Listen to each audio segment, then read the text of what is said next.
commencer cette conférence, j'ai le plaisir d'accueillir avec moi Henri Buzy-Cazot. Bonjour Henri. Bonjour. Voilà, vous êtes président fondateur de l'Institut du management des services immobiliers, l'IMSI, et vice-président de la FAPSI France. Mais il y a d'autres titres, vous allez nous expliquer tout ça, puisque vous êtes dans plein d'instances et vous œuvrez beaucoup sur ces sujets. Ensuite, Frédéric Aubled. Bonjour Frédéric. Bonjour. Voilà, vous êtes spécialiste DPE, énergie et administrateur de la FIDI, donc un des représentants des diagnostiqueurs immobiliers avec nous aujourd'hui. Et enfin, Jean-Marc Moinard. Bonjour Jean-Marc. Bonjour. Vous êtes président adjoint de la CDI FNAIM et vous êtes aussi, vous avez un gros cabinet de diagnostic immobilier, si je ne me trompe pas. Alors, pour commencer cette table ronde, on avait dit qu'on pourrait vous donner la parole, Henri Buzy-Cazot, peut-être faire un petit tour d'horizon aujourd'hui sur les origines de tout ce qui est la mesure de l'efficacité énergétique dans le bâtiment, puisque je crois que vous avez participé au plan bâtiment Grenelle. Écoutez, ça ne me rajeunit pas, mais enfin, ça me titre un peu aujourd'hui auprès de vous. Oui, il faut se rappeler qu'il y a deux repères. Le premier, c'est le repère qui a créé la profession de diagnostiqueur. La première obligation était l'obligation de mesurage dans le logement collectif, la fameuse loi Carrez, très connue, très populaire.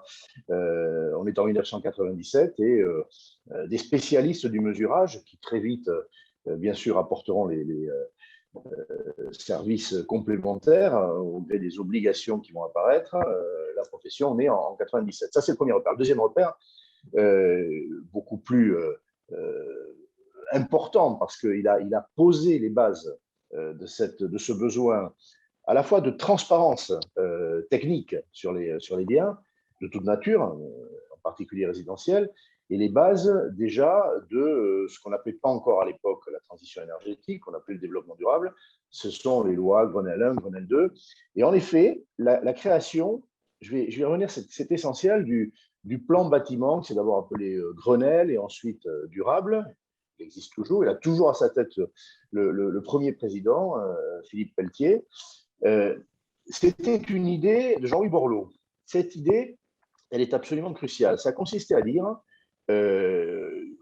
on va devoir faire marcher ensemble toutes les parties prenantes, tous les maillons de la chaîne, on pourrait dire aussi, de l'immobilier. Voilà. Si on prend le résidentiel, eh bien, la transition énergétique, environnementale, elle concerne les entreprises en bâtiment, tout corps d'État. Ça va concerner aussi tous ceux qui vont gérer le parc, tous ceux qui vont travailler aux échanges, aux transactions, bien évidemment le diagnostiqueur immobilier. Bref, l'écosystème professionnel doit être associé à cet effort et les propriétaires aussi, naturellement, les propriétaires du parc, qu'ils soient à destination tertiaire, commerciale ou résidentielle. Cette intuition, elle est exceptionnelle d'abord, ça n'existe pas dans d'autres pays, mais elle était prémonitoire. Qu'est-ce qu'on constate aujourd'hui? On constate que quelques 15 ans plus tard, les obligations diagnostiques sont là, elles se sont multipliées, elles se sont perfectionnées, elles se sont améliorées, les outils se sont améliorés. Bien sûr, on a en tête le diagnostic de performance énergétique version 1er juillet 2021, dans sa version actuelle. On va vers l'audit énergétique. Vous me demandiez s'il le fallait de compléter en précisant mes titres. Ce n'est vraiment pas l'essentiel, mais il y en a un qui est important aujourd'hui, c'est que je suis membre du Conseil national de l'habitat. Nous avons siégé lundi pour examiner le futur arrêté qui va installer l'audit de performance énergétique. Bon, énième outil. Mais bien sûr, tout cela est fait pour que la mesure soit plus juste, plus intègre et que la transparence soit majorée. On a, s'agissant de la construction, et ça a fait l'objet de beaucoup de débats, elle est stabilisée désormais, la norme de construction RE 2020, réglementation environnementale.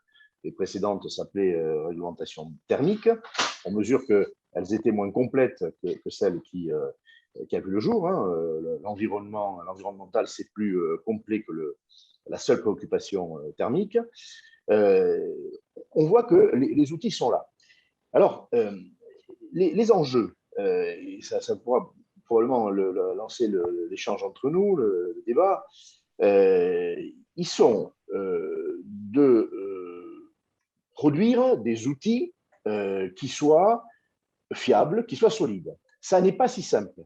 On rencontre aujourd'hui, ce n'est pas les deux représentants de la profession de diagnostiqueur qui me diront l'inverse, des problèmes techniques liés au nouveau DPE, bon, pour lequel il a été créé un moteur par les pouvoirs publics, par le ministère du Logement, lequel moteur a inspiré des logiciels que les éditeurs ont déployés, et ces logiciels, ces progiciels, ces outils sont dans les mains des diagnostiqueurs qui font leur travail, qui le font avec des informations qu'ils vont rechercher ou qu'on leur donne.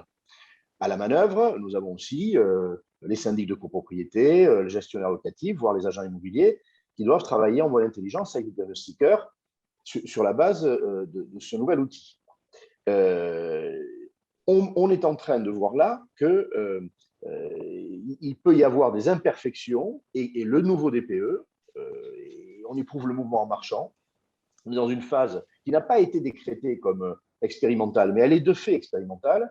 On voit qu'il y a des choses qui ne marchent pas. Voilà. Et la liste est longue, elle a été établie par les diagnostiqueurs, les pouvoirs publics s'en occupent. Ça, c'est le premier sujet. Et le deuxième sujet, c'est que le défi, c'est aussi, c'était l'inspiration du plan bâtiment, que tous les maillons de la chaîne travaillent ensemble. Et ce n'est pas évident. Ce n'est pas évident du tout. Je le dis devant Jean-Luc Moinard, il est l'un des responsables de l'un des deux syndicats présents aujourd'hui avec nous, un diagnostiqueur, la Chambre des diagnostiqueurs immobiliers de l'AFNAIM. Il a autour de lui, dans le même giron de l'AFNAIM, les agents immobiliers, les administrateurs de biens. Eh bien, aujourd'hui, huiler la chaîne entre les deux, la bonne communication, la bonne compréhension des enjeux, des process, c'est un vrai sujet. C'est un vrai sujet. Moi, je ne suis qu'optimiste sur ces questions-là, mais elles ne sont pas acquises. Voilà. Et je pense qu'on est en train de voir. C'est Philippe Pelletier qui a dit ça le premier il y a de nombreuses années, qu'une vertu aussi de ces obligations environnementales, qu'il s'agisse de construire, de diagnostiquer ou de rénover, c'est de créer véritablement une chaîne professionnelle qui n'a pas l'habitude. On sait très bien, on sait sur un chantier déjà qu'il faut faire dialoguer deux corps d'État, ben, c'est pas facile. C'est pas facile pour un promoteur ou pour un constructeur de maison individuelle. Eh bien, aujourd'hui, on voit qu'on n'a pas le choix. Voilà. Donc, c'est une nouvelle intelligence professionnelle qui doit naître. Voilà. On va laisser répondre, vous lancer le débat. Merci pour cette ouverture, cette introduction, Henri Buzicazo. Donc, on va laisser répondre Jean-Marc Moinard tout de suite, finalement, parce qu'il y a deux questions là qui se posent. La première qui est peut-être on va pouvoir en parler un petit peu aussi avec Frédéric Obled, c'est la nouvelle version du DPE au 1er juillet, et on sait tous que ça n'a pas été simple et que le logiciel n'était pas prêt, qu'ils sont toujours pas encore complètement prêts, qu'il y a des bugs, enfin, et puis ça change les méthodes de travail aussi des diagnostiqueurs. Et puis la deuxième chose, c'est que cette idée, c'était de travailler de manière globale, holistique, hein, je dirais, tous ensemble, et avec les agents immobiliers, les maîtres d'ouvrage. Et c'est pas encore le cas non plus. Si on regardait peut-être juste pour commencer l'aspect DPE, la nouvelle version, est-ce que ça fonctionne alors, Jean-Marc, aujourd'hui, votre retour d'expérience? Oui, bon, alors merci de me donner la parole. Écoutez, le DPE, oui, il fonctionne, mais on a toutes les semaines encore des réunions avec le ministère des éditeurs de logiciels, etc. Parce que, bien évidemment, il y a un certain nombre d'éléments qui doivent être encore corrigés, améliorés. On ne peut pas parler de bugs, on parle simplement que, pour avoir une idée, en gros, en moyenne, dans un DPE, vous rentrez à peu près 130 données. D'accord? Donc, sur 130 données, si effectivement, derrière, vous avez des coefficients, etc., on peut penser que ces coefficients, avec l'expérience qui a commencé depuis début juillet, on remonte par les chambres professionnelles des interrogations. Les éditeurs de logiciels aussi regardent les choses de près et donnent leur avis. Donc, il y a forcément des ajustements qui se font. D'accord ? Ce qui est certain, et là, on ne peut pas le nier, c'est que sur, comment dirais-je, les petits logements, d'accord, hein, on savait déjà que dans les anciens DPE, la taille, la surface du logement avait une importance, si vous voulez, dans l'étiquette énergétique. Là, on a clairement l'impression qu'elle s'est augmentée, d'accord. Bon, moi, je travaille plutôt sur la région Île-de-France. Comme le disait Henri tout à l'heure, on a quand même en France un paysage de construction extrêmement différent, c'est-à-dire qu'on a à la fois des constructions qui datent de 1700, des haussmanniens de 1870, des constructions d'après-guerre, etc., etc. Et puis, on a les constructions les plus récentes. Ce qu'on sait maintenant et ce qu'on voit clairement, et je pense qu'il y a quand même une volonté politique derrière, d'accord, c'est de dire, avant la première réglementation thermique, on part un peu du principe que globalement, il y a beaucoup de choses à rénover. D'accord. Donc, la première réglementation thermique, elle date de 74, premier choc pétrolier 73. Donc, tout ce qui est avant 75, on va dire, si ça n'a pas été rénové, forcément, on se retrouve avec des étiquettes basses en G ou en F. Mais on pourrait dire, Jean-Marc, peut-être, je vous interromps, mais on pourrait dire presque qu'on pourrait ne pas avoir besoin de faire de DPE sur les bâtiments qui sont avant 73, parce que grosso modo, ça va être très mauvais, donc ça ferait gagner du temps à tout le monde. Disons tout de suite à tout le monde, vous avez un mauvais bâtiment, vous avez un bâtiment qui est une passoire thermique et il faut le rénover. Voilà ce qu'on pourrait dire aux particuliers directement. Oui, c'est ça. L'objectif, c'est de faire rénover ces bâtiments, d'accord, et de les améliorer en termes d'isolation, bien entendu. Alors, souvent, les gens sont partis en disant je vais changer mes fenêtres, etc., je vais mettre du double vitrage. Bah, c'est une partie, on va dire, du problème, parce que ce n'est pas en changeant uniquement des fenêtres qu'on arrive à améliorer une performance énergétique, si vous voulez. Ça l'améliore quand même relativement faiblement, d'accord. Il y a tout le reste des parois opaques, il y a les systèmes qu'on utilise, etc., qui comptent, si vous voulez. Donc, dans le nouveau DPE, où on a quand même énormément de données, ce qu'on est en train de faire et de regarder aussi, c'est de voir effectivement toutes ces données, comment elles sont prises en E. Je ne vais pas rentrer trop dans la technique, mais avec des U et des R, comment c'est utilisé dans le calculateur. Est-ce qu'il n'y a pas des choses qui sont un peu trop pénalisantes, si vous voulez, d'accord, et qui font que ça fait baisser l'étiquette fortement. On a forcément aujourd'hui des clients qui, je pense que mon collègue me dira la même chose, on a forcément des clients qui ne comprennent pas, qu'il faut l'expliquer, etc. Voilà. Oui, Frédéric, entre les anciens systèmes de calcul, hein, l'ancienne méthode, hein, c'est DPE2 et le DPO3, est-ce que sur le même appartement, on constate des différences d'étiquettes, ce qui n'est pas simple à expliquer aux particuliers, hein, sur lesquels on fera un contrôle? Alors, moi, je suis en milieu rural, donc j'ai plus de logements, de maisons que d'appartements. Mais il est vrai que bon, le souci qu'on a, c'est principalement sur ce qui était fait dans la version 2 sur facture et qui aujourd'hui est fait sur la méthode calcul et qui est complètement, on est à l'inverse. On avait des logements qui étaient en C sur facture qui aujourd'hui sont en G avec la nouvelle méthode. Et malheureusement, le client, il a acheté il y a 10 ans, il se dit, moi j'étais en C, pourquoi aujourd'hui je suis en G? Et c'est une autre méthode de calcul. On ne peut pas comparer les deux méthodes, surtout sur de l'avant 49. Voilà. Après ça, sur le reste, sur des maisons, ça va encore. Il n'y a qu'une chose, c'est le coût, l'estimation du coût. Même la fourchette basse est très haute. Là, sur le coût de l'énergie, je trouve qu'il y a un problème au niveau des logiciels. Au niveau du moteur, ça ne. Alors, il va falloir nous expliquer, Frédéric, ou Jean-Marc, mais parce qu'il y a beaucoup de diagnostiqueurs là, qui nous écoutent. On est un peu plus de 80 là, en ce moment. Et donc, c'est quoi là, donc, les problèmes sur les coûts de l'énergie On parle des simulations de dépenses, là, en fait. Hein. Ouais. Oui, on est sur les simulations de dépenses. Voilà, il y a une fourchette haute et une fourchette basse suivant si on est, on va dire, un citoyen basse consommation ou citoyen haute consommation. Moi, c'est comme ça que je l'appelle.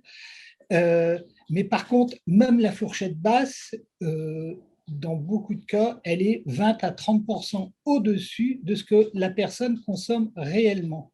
Et Exactement. ça, on a beau essayer de lui expliquer, on explique, mais bon, on explique que c'est la méthode, que c'est comme ça, mais bon, c'est pas évident à faire comprendre aux clients. Ouais. Lui, quand il dépense 1500 et que nous on dit qu'il dépense 1800, dans la fourchette basse, il faut bien comprendre que lui, il se dit oui, mais attendez, moi je fais attention, je suis à 1500 et vous me dites qu'en faisant attention, je serai à 1800. Ouais. Donc là, ça posait des difficultés. Est-ce que, Henri Buzicazo, c'est une difficulté aussi?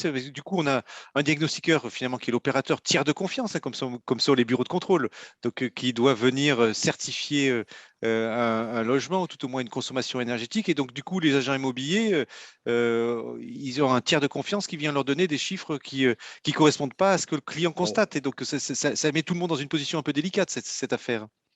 Écoutez, on aura connu, encore une fois, sous le contrôle des deux représentants de la profession, deux périodes, je trouve, pour simplifier. La première période, je vais vous donner l'acte de naissance de la profession, 97, et jusqu'au 1er juillet, c'est-à-dire jusqu'au DPE opposable. L'opposabilité est un point important, je vais y revenir. On ne peut pas cacher, moi je me suis beaucoup battu à ma mesure pour que les choses changent, mais que quand le diagnostiqueur est entré dans le jeu de la transaction de la gestion, franchement, il est arrivé là comme voilà, dans un jeu de quilles qu'il a bousculé. On a trouvé que tous ces diagnostics qui se sont multipliés, accumulés, c'était un coût pour le propriétaire qui louait ou qui vendait. Et que donc le diagnostiqueur était une charge augmentative, en quelque sorte, et un empêcheur de vendre ou de louer en rond.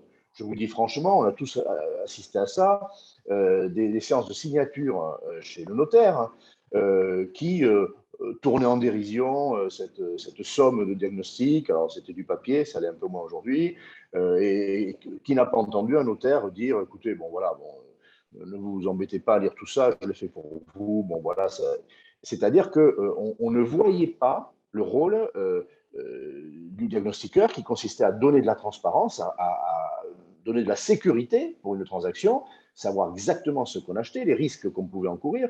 Et ils peuvent être très graves. Le risque sismique, alors ça peut faire sourire, mais c'est. Voilà, on imagine les conséquences, évidemment le saturnisme. Enfin, voilà, bon. On n'a pas estimé le diagnostiqueur. Il embêtait tout le monde, pour utiliser un autre mot. Arrive aujourd'hui deux choses. L'opposabilité autour du DPE. L'opposabilité, c'est quoi? On est passé très vite, y compris le gouvernement, sur le sujet, qui a été un peu embarrassé. L'opposabilité, ça veut juste dire qu'on peut aller rechercher la responsabilité. Alors, de qui? En première approche, du propriétaire, puisque c'est lui, in fine, qui est responsable du bien sur lequel il va donner l'information. Mais en réalité, quand tu auras un mandataire, c'est l'agent immobilier qu'on va aller rechercher ou c'est l'administrateur de biens. Et puis, in fine, c'est le diagnostiqueur. S'il a fait une estimation qui n'est pas juste, bon. L'opposabilité, c'est la responsabilité. Au sens positif, quand je suis responsable, c'est que je réponds de mes actes. Donc, je suis estimable. Et deuxièmement, on voit bien que la loi climat résilience, qui fait suite à beaucoup d'autres, elle veut que le parc soit transfiguré et qu'aujourd'hui, l'appréciation du diagnostiqueur est un élément de calcul du prix et de la valeur. Ça aussi, c'est très récent. On a dit, oh oui, évidemment, dans le fin fond de la France, personne ne veut acheter. Bon, peut-être qu'on se préoccupera de l'échelle énergétique, on préférera acheter quelque chose de mieux, quelque chose de moins bien. Mais sur tous les marchés tendus, vous savez, on peut toujours donner l'information. C'est comme ça et c'est pas autrement. Si vous cherchez un logement au cœur du 18e à Paris ou à Lyon ou à Marseille, mais finalement, vous le prendrez, quel que soit son classement. C'est pas vrai. C'est pas vrai aujourd'hui. C'est doublement pas vrai parce que l'opinion a évolué, le législateur a évolué. Premièrement, on vous dit, attention, l'usage même du logement peut être contrarié. On ne pourra plus louer, ça c'est la loi climat résilience, à telle et telle date, selon la vertu énergétique ou le manque de vertu, vous serez empêché de louer votre logement. Pour la copropriété, les occupants, c'est une autre voie un peu moins autoritaire qui a été choisie, mais globalement, il y a une disqualification du bien. Et deuxième donnée, les experts immobiliers sont en train d'y travailler, ce n'est pas la même valeur. Ce qui vient d'être dit sur le coût, par exemple, pour redresser la vertu énergétique d'une maison. Il y a eu un rapport, le rapport Sichel, qui s'est attardé sur le financement de la rénovation et qui a mesuré en moyenne ce qu'allait coûter le redressement énergétique d'un appartement en copropriété ou d'une maison. On est à 25 000 euros en moyenne sur un appartement en copro, on est à 46 000 euros sur une maison. Autant vous dire que désormais, si j'achète une maison qui est mal classée, je vais évidemment mettre ça dans la balance de la négociation ou peut-être me détourner du bien. Donc, le diagnostiqueur aujourd'hui, on ne peut pas ne pas le prendre au sérieux. Alors, est-ce qu'on peut en venir à le détester? Parce que, un peu comme les messagers antiques, ils apportent de mauvaises nouvelles et donc on leur coupe la tête. Oui, il y a de ça aujourd'hui.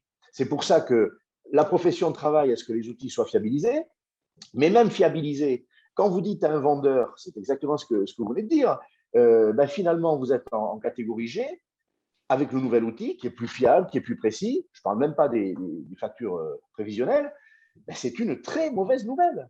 Mais, Oui. On ne pouvait pas ne pas ouvrir les yeux sur cette réalité. C'est la transition énergétique et ce n'est pas que la France qui est engagée dans ce mouvement, c'est le monde entier. Oui, parce qu'on peut dire, Jean-Marc Moinard, c'est que et Frédéric Obled, on peut dire que effectivement maintenant le pouvoir des diagnostiqueurs immobiliers c'est renforcé avec ce DPE 3 et cette opposabilité et donc et puis je vais vous amener sur un autre sujet qui est l'audit qui va être imposé aussi. L'audit énergétique et donc des appartements aussi ou des maisons qui ne pourront plus être mis à la location en fonction des étiquettes. Donc il y a quand même on rentre, autant on était dans la sensibilisation dans cette première étape que vous décriviez, Henri, avec le plan bâtiment Grenelle, on était dans la sensibilisation, autant maintenant on rentre dans la sanction. Et donc là ça change, sanction, ça change tout. Est-ce qu'on peut parler un peu de l'audit énergétique pour Jean-Marc et Frédéric, si vous connaissez bien ces sujets, c'est rappeler au public dans quel cas ils seront obligatoires pour les appartements et pour les maisons? Oui, alors, concernant donc, on va dire le démarrage, c'est le point de départ, en fait, le point crucial de la convergence, d'accord, globale.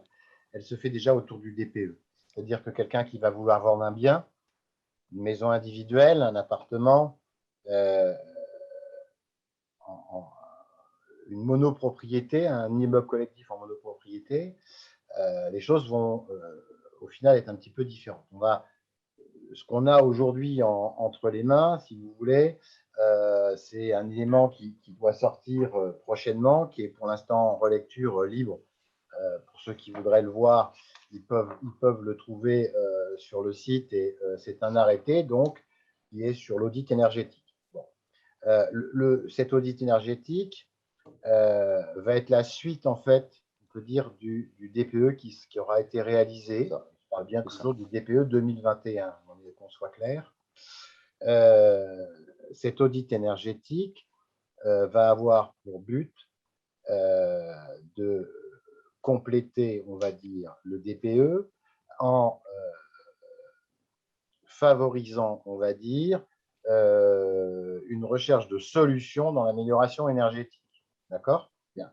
Alors vous allez me dire, mais le DPE, il fait déjà ça. Oui, sûr, le DPE, il fait ça. Mais l'idée, comme vous le savez peut-être, chers auditeurs, c'est que dans le dossier DPE, il sort, donc on a ce qu'on appelle un fichier XML. D'accord? Ce fichier XML, alors on est en pleine discussion, tout ça que je m'avance un petit peu, et à côté de ça, il y a des choses qu'on entrevoit. Allons-y, prenons des paris. Allons-y. Si vous avez des infos, on les prend. Donc l'idée, c'est que d'ici la fin de l'année, globalement, on ait une sorte de calculateur qui reprenne les données de XML, si vous voulez, et qui permettent donc de travailler plus fortement, plus précisément, d'accord, puisqu'on parlait tout à l'heure de coûts, etc., etc. Quand on fait un DPE aujourd'hui, là, et que vous regardez le prix, par exemple, d'une pompe à chaleur, l'écart de prix est tel que je trouve que ça n'a pas beaucoup de sens. Là, l'audit énergétique, il va vraiment avoir pour but de donner une vision d'un devis de travaux à faire en termes d'amélioration énergétique beaucoup plus précis. D'accord?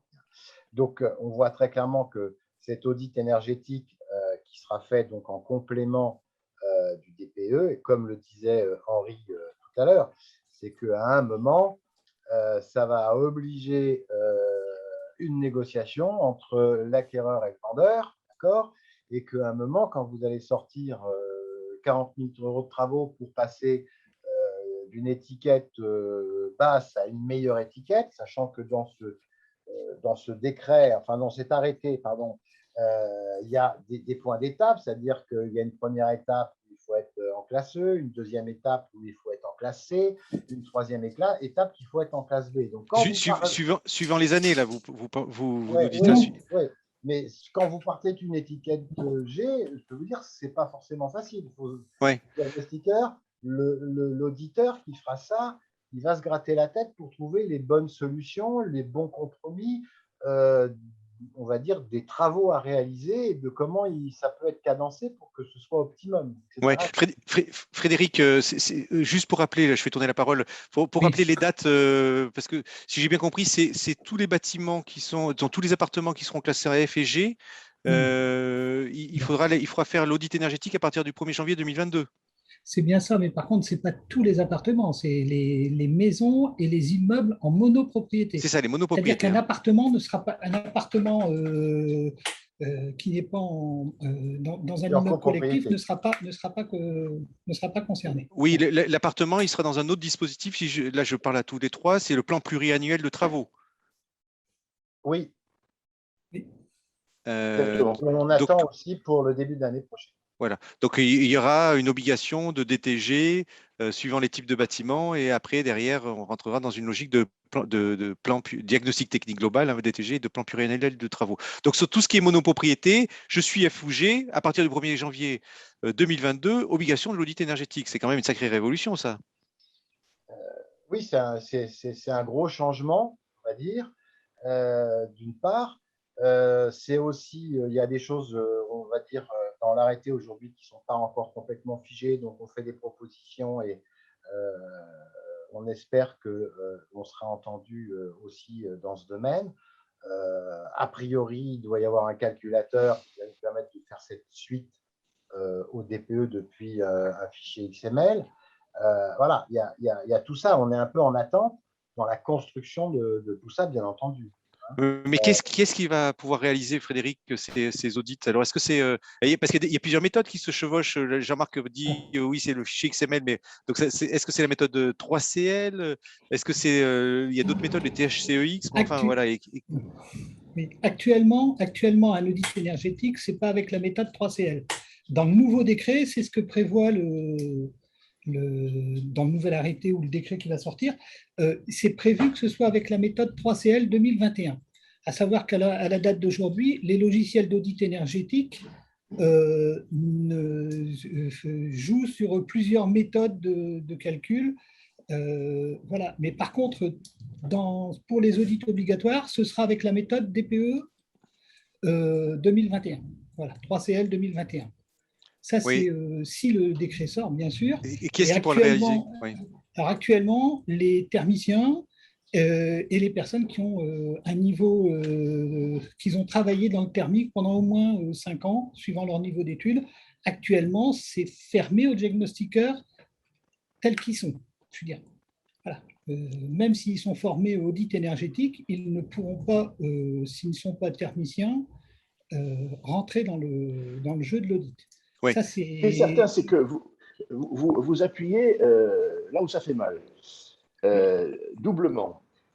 Encore une fois, la profession de diagnostiqueur immobilier, elle a son paysage syndical. Voilà, on a les deux organisations avec nous aujourd'hui. Elle est jeune, elle est très jeune. Si vous comparez, je ne sais pas, à l'âge des promoteurs, des agents immobiliers, elle est très jeune. Elle est née, encore une fois, voilà, 97. C'était hier. Elle s'est structurée, elle s'est nettoyée, si vous me passez l'expression. Les exigences sont arrivées, de certification de toutes sortes. Bon, c'est une profession pour laquelle il faut s'équiper, il faut aussi le matériel nécessaire et les compétences. Aujourd'hui, cette profession, elle est face à un double défi. Celui qui vient d'être signalé, qui est celui de la compétence technique majorée, sans quoi il y aura deux vitesses, il y a ceux qui pourront faire ceci, ceux qui ne pourront pas le faire. Et globalement, il va falloir upgrader l'ensemble de la profession. On est à une petite dizaine de milliers de diagnostiqueurs aujourd'hui dans notre pays. Et deuxièmement, un défi numérique. Il a été estimé, c'est le président de la Chambre des diagnostiqueurs de l'immobilier qui le disait, mais je pense qu'il ne pourrait pas être contredit par son homologue, par l'autre fédération. Donc Thierry Marchand dit, en gros, il nous manque autant de diagnostiqueurs en France que nous en avons, pour que dans les temps qui viennent, juste pouvoir appliquer les obligations qui arrivent en 2022-2023, on puisse y satisfaire. C'est-à-dire qu'un vendeur qui a besoin de vendre, un bailleur qui a besoin de louer, il trouve la réponse et qu'elle soit fiable et qu'elle soit rapidement obtenue, que les diacs soient faits. C'est colossal ce qu'on est en train de dire. C'est-à-dire que cette filière, elle va devoir se structurer, elle va devoir faire émerger sans doute des centres de formation, elle va devoir… C'est tout cet enjeu-là qu'on a aussi face à nous, que les pouvoirs publics, de vous à moi, ne mesurent pas. Ne mesurent pas. Les agents immobiliers doivent être en crainte parce que finalement, s'il n'y a pas le monde pour réaliser, la population pour réaliser les diagnostics, ça va bloquer les ventes et les locations. Ah, mais je pense que tous les acteurs, c'est évidemment une chaîne, je le redis, et il faut qu'elle soit solidaire en plus. Tous les acteurs de la transaction, de la gestion, doivent mesurer cette difficulté. Ils n'y peuvent rien. Mais en effet, s'ils n'ont pas face à eux le corps professionnel suffisant en termes numériques et suffisant en termes de compétences, oui, on va vers des difficultés. Je suis convaincu qu'on va anticiper, que ça ne va pas mal se passer, mais c'est un gros défi. Moi, je n'ai jamais vu une profession qui, par rapport à des obligations réglementaires, indiscutables, hein, j'entends encore des professionnels de l'immobilier qui disent ah, mais c'est un autre président de la République, une autre présidente, tout ça, on va le revoir. Non, on ne va pas le revoir. C'est parti d'un mouvement mondial, d'une aspiration citoyenne. Hein, on va pas revoir, on peut ajuster, mais il y aura ce besoin de diagnostic. Je n'ai jamais vu des obligations légales qui conduisent à devoir doubler une population professionnelle. Ça n'existe pas, sauf en temps de crise. Voilà, quand il y a une pandémie, il faut mobiliser quantité de gens pour soigner. À part ça, ça ne s'est jamais vu. Donc, c'est un défi unique à relever. Oui, Jean-Marc, il y a un double geste, c'est de monter en compétence, comme disait Henri, de monter en compétence des opérateurs sur des sujets. Puis le geste, c'est aussi de trouver du monde pour réaliser. Alors justement, bon, c'est aussi un échange, puisque en fait, si vous voulez, ce futur arrêté qui va sortir, il fait en termes de compétences pour les opérateurs qui pourraient faire ça, référence à un décret de 2018 du 30 mai, d'accord, et dans lequel, globalement, le diagnostiqueur est exclu, en fait, si vous voulez. Donc, la discussion qu'on a actuellement, c'est de dire, attendez, on a des hommes qui sont, depuis quelques années maintenant, ont passé un DPE avec mention, ont fait des formations, certaines entreprises ont même passé des RGE pour pouvoir faire des audits énergétiques en copropriété, etc., etc. Donc, il y a quand même des montées en compétences. Ce que je veux dire et qui va dans le sens de ce qui vient d'être dit par Henri aussi, c'est qu'on a un paysage de diagnostic extrêmement large. Je ne veux pas élargir le problème, mais aujourd'hui, vous ne touchez plus de bâtiments en travaux sans avoir fait un amiante avant travaux, un plomb avant travaux, etc., si vous voulez. Donc, au final, dans les entreprises, autant, on va dire, il y a 10 ans, un technicien, il pouvait faire un bien dans sa totalité, etc. Aujourd'hui, on a forcément des spécialistes dans l'entreprise. On a forcément, on va dire, deux grandes tendances, mais à part la vente à la location de biens, mais vous imaginez bien les choses, il y a d'un côté des spécialistes de l'avant-travaux, d'accord, et puis on a une nouvelle facette là maintenant sur laquelle on doit se pencher, qui est la partie énergétique globalement. Dans tout ce qu'on vient de dire depuis le début, il va falloir et il faut, et moi en tout cas c'est ma vision personnelle au travers de mon entreprise, c'est de mettre des spécialistes de la partie énergétique. Ouais, c'est-à-dire recruter des ingénieurs, des gens qui ont les compétences pour mener à Et bien faire ces évoluer des missions. gens faire évoluer des gens de la structure qui sont ouverts Ouais, à ça. Parce ouais. qu'ils ne font pas des DPE avec mention sur des immeubles ou sur des tours depuis maintenant plusieurs années. Ils ont quand même vu un certain nombre de systèmes, etc. Donc, moi, je suis prêt à leur faire une formation complémentaire par rapport au cadre qui vient d'être défini là ou qui va être défini dans cet arrêté, si vous voulez. Mais il y a forcément des gens qu'il faut faire évoluer dans ce paysage de l'amélioration énergétique dans son ensemble. Ouais. Frédéric, sur ce geste, parce que vous êtes sur le terrain, de ce geste de monter en compétences théoriques, hein, parce que disons, à la fois pratique et théorique, est-ce que la FIDI, là, vous avez une position?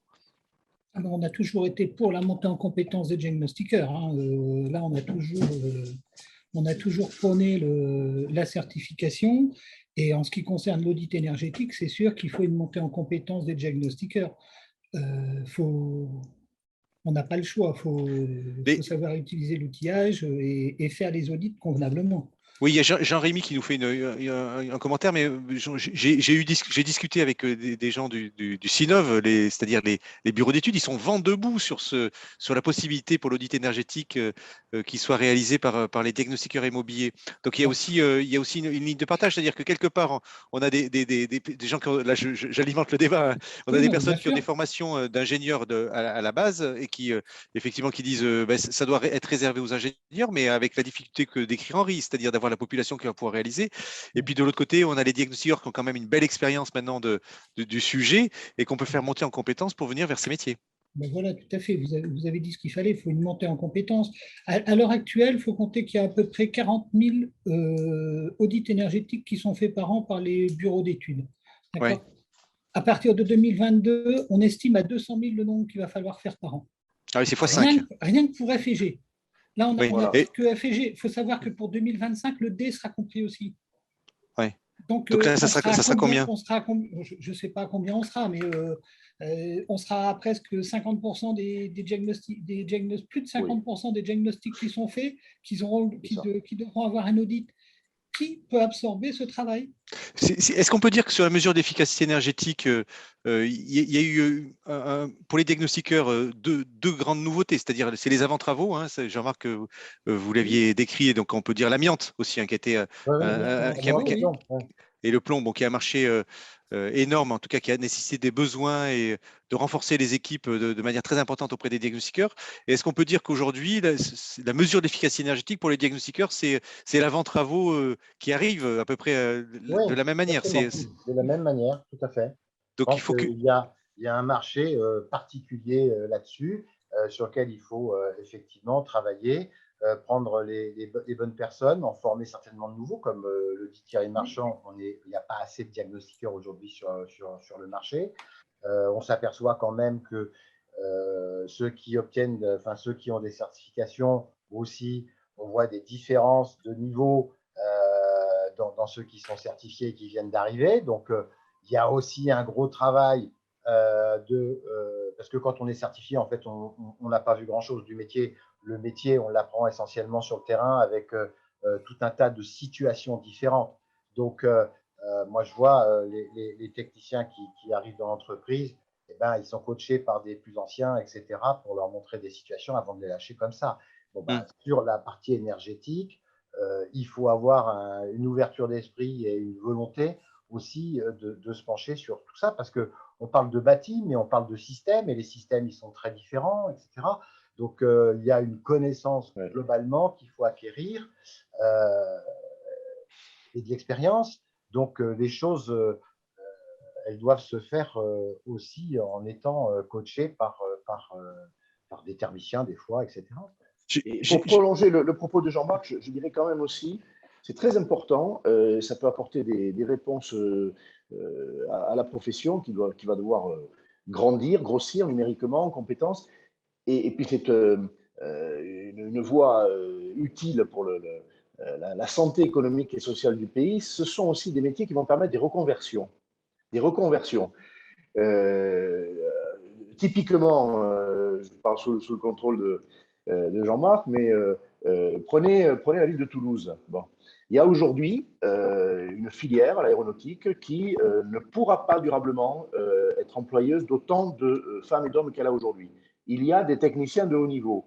Eh bien, je peux vous dire qu'il y a une intuition. Hein, on peut citer, voilà, dans votre profession, messieurs, Guillaume Exbraya, hein, qui est le patron des Ganteurs, ben, voilà, il disait l'autre jour, il est à Toulouse, il dit, à Toulouse, moi, si demain j'ai besoin dans mon entreprise, dans celle de mes confrères, de gens compétents, il y en a dans la filière aéronautique. C'est un exemple, mais cette période va obliger à des reconversions, et d'une manière générale, c'est un mouvement indispensable dans une économie, parce qu'il y a des métiers qui se périnent, les entreprises qui ont moins de besoins.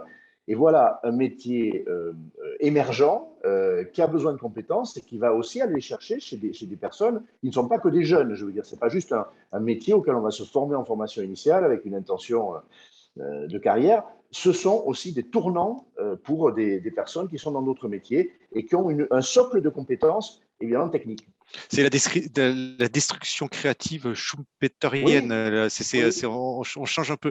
J'ai un petit sondage pour vous. Allez, pour dynamiser, pour faire répondre le public. On va voir à quel niveau ils sont, puis on va prendre les questions aussi du public, parce que je vois le temps qui court. Je vous présente le sondage. Allez, un petit quiz pour connaître. Vous pouvez le regarder aussi, Frédéric, Jean-Marc et Henri. On a 3 questions pour vous. Un DPE collectif peut être utilisé en tant que DPE individuel d'un appartement. Vrai ou faux? Deuxième question, la nouvelle étiquette énergie 2021 d'un logement, la lettre A, représente une consommation de moins de 500 kW par mètre carré par an, 60, 70. Et puis, troisième question, en plus d'une valeur de consommation d'énergie primaire, le nouveau seuil de l'étiquette énergie prend en compte la production de CO2. Vrai ou faux? Voilà, alors, on vous laisse voter. Allez, je vous laisse 10 secondes. Il faut un peu scroller, vous savez, c'est aller voir sur la question du bas sur vos écrans. 9, 8, 7, 6, 5, ça vote 4. J'espère que vous avez toutes les bonnes réponses. Hein. 3, 2, 1, 0. Allez, il y en a encore quelques-uns qui votent. Il y a du monde, hein. On est 90 là, en ce moment. Voilà, je mets fin au vote et je vous partage les résultats. Alors, première question. Un DPE collectif peut être utilisé en tant que DPE individuel d'un appartement. Vrai ou faux? Alors, est-ce qu'il y en a un qui veut répondre? Ah oui, vrai.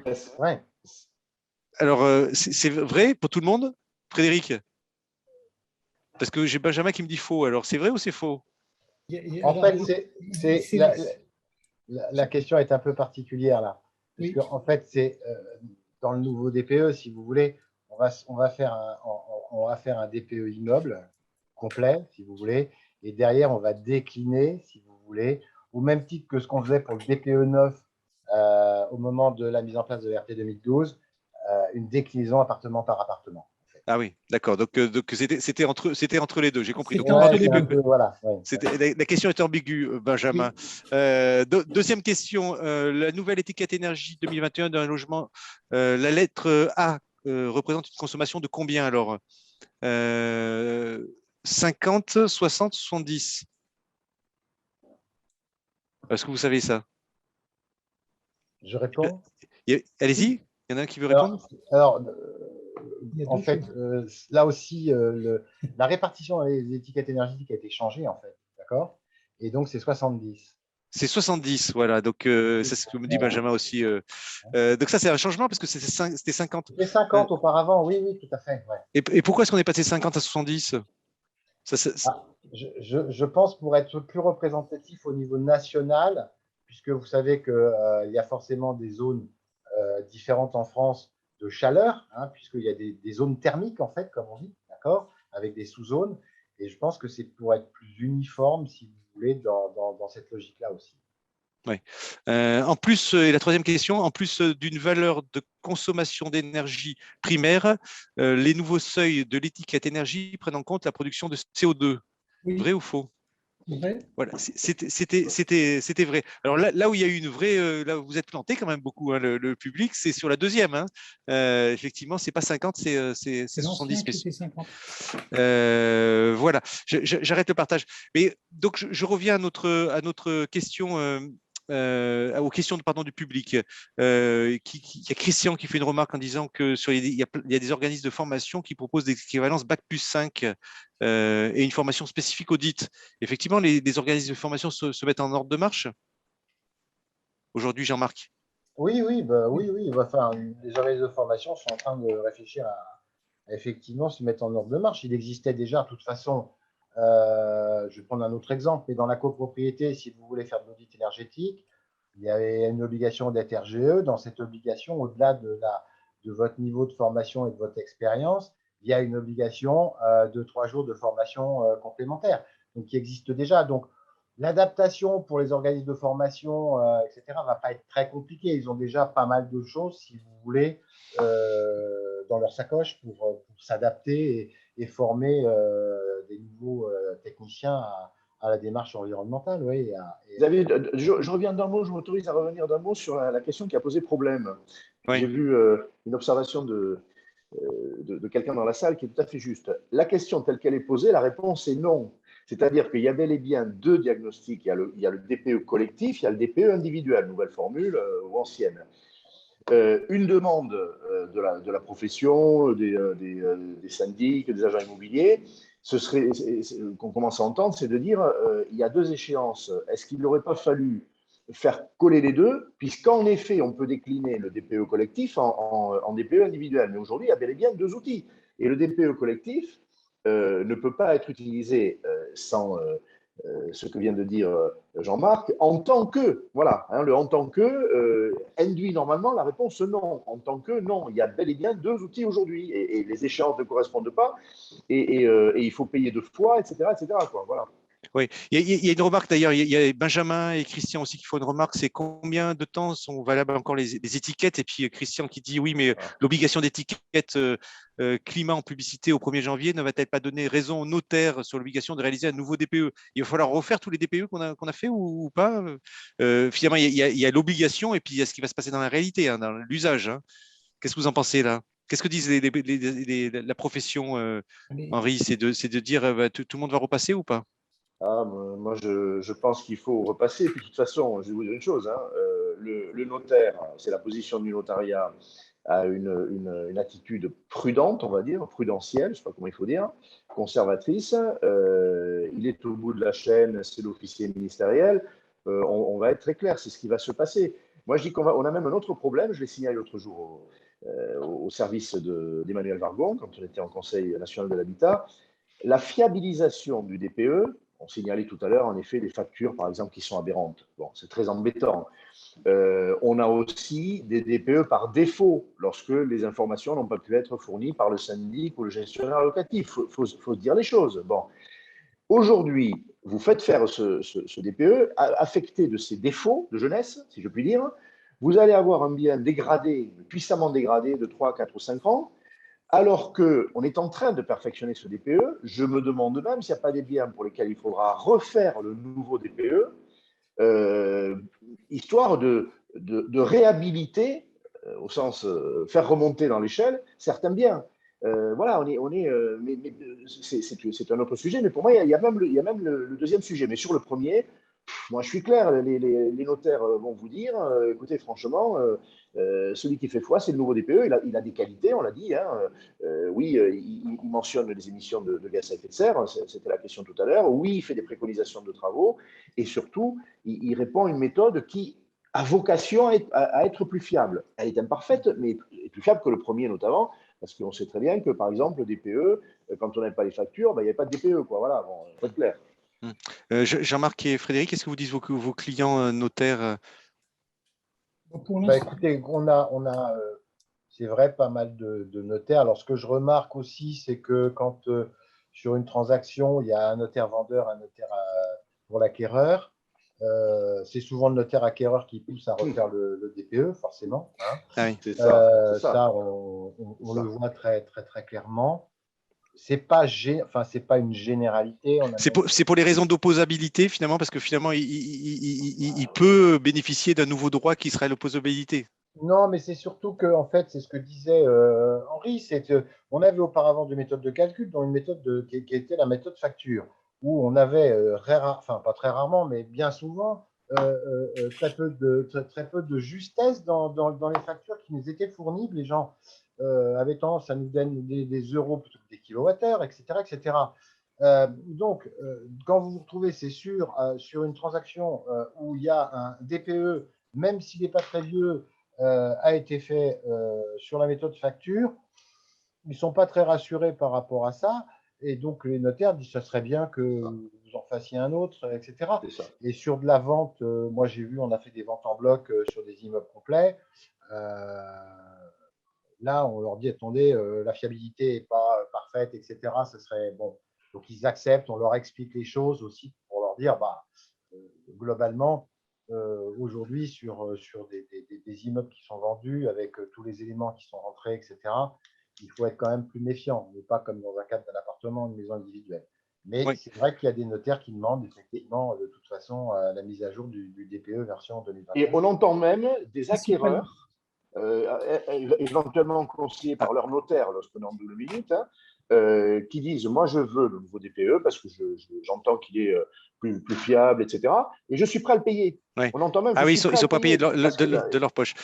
C'est une galère qu'on est dans cette phase où on sait que le diagnostiqueur est un acteur de la transparence. Et bien, la transparence, on la veut, on est même prêt à la payer, sans obligation qui pèse sur le vendeur. Voilà. Frédéric, le retour d'expérience sur les notaires, vos clients. Principalement, les notaires nous demandent de faire un DPE. Je dis de faire un DPE parce qu'un DPE vierge, pour moi, il n'a pas été fait. Je veux dire, le DPE, un DPE vierge, il n'y a pas d'étiquette, il y a quelques informations. Donc, ils nous demandent de faire un DPE pour les logements qui sont vierges. Par contre, pour tous les autres, pour l'instant, il n'y a pas vraiment de demande de refaire un DPE.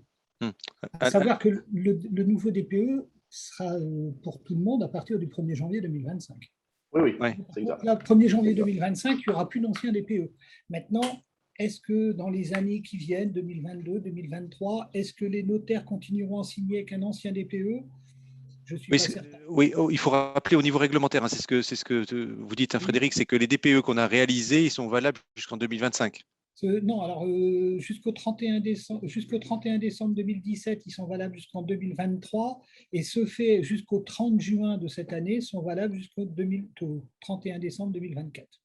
24. Oui, donc on peut encore légalement on peut s'en servir, mais après il y a le marché, on va voir comment ça va évoluer. Voilà, il est 14h57, on a quand même fait un beau tour de table, mais on voit effectivement, on n'a pas trop parlé du neuf, mais on n'a pas eu le temps parce que il y avait tellement de choses à dire sur l'existant. On voit effectivement que c'est un enjeu très fort pour la profession, aussi bien des agents immobiliers, des notaires, des maîtres d'ouvrage et aussi des diagnostiqueurs de faire cette mesure d'efficacité énergétique et que, comme on le décrivait, qu'il va y avoir un besoin de ressources humaines, de personnes pour pouvoir réaliser tous ces travaux et puis de monter en compétences. Il ne me reste plus que à vous remercier, Henri, Jean-Marc et Frédéric. C'était un grand plaisir de nous avoir et de vous avoir avec nous.